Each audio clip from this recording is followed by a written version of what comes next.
Morning en route to Capitol Hill. This is all set to begin shortly. I'm sure you've got a lot to say on this, but it's really setting up to be quite a morning. What do you expect? Sandra, the meltdown on the other cable channels last night as we were broadcasting the Ingraham angle was something really for the ages.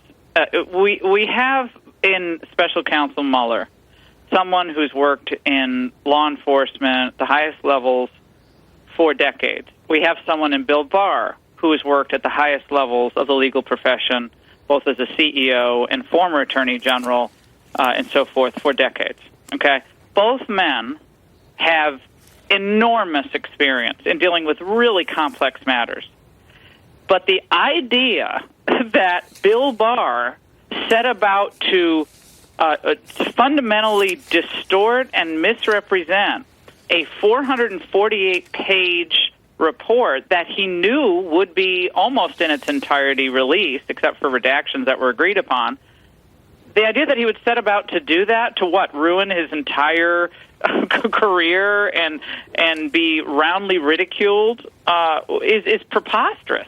And so for this frothy frenzy on the other cables last night and in the pages of the Amazon Post, I say this.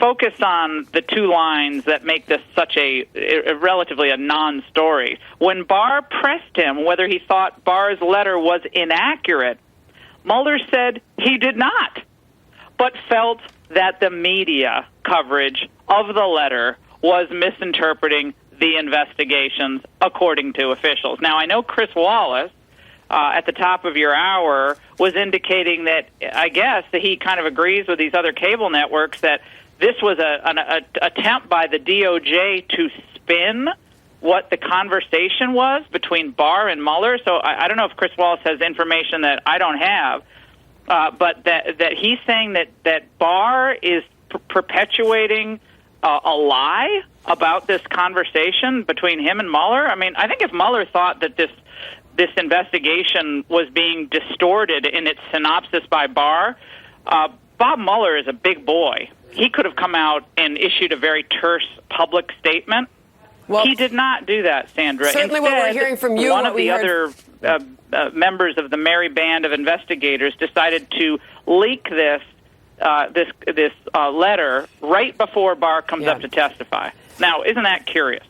Obviously. So, as somebody who happens to have known Bill Barr for decades and myself worked at pretty high levels in the legal profession, I find the reporting on this and much of the commentary on this to be we'll harmful hear from William Barr and shortly. Frankly very disturbing. And I'm watching this in real time, and this is not spin, by the way. This is analysis of the current situation as it stands. By the way, we'll hear more from Brett Baer and Chris Wallace themselves in a bit before William Barr begins a short time from now. We've got everybody on deck, but meanwhile, Laura, also what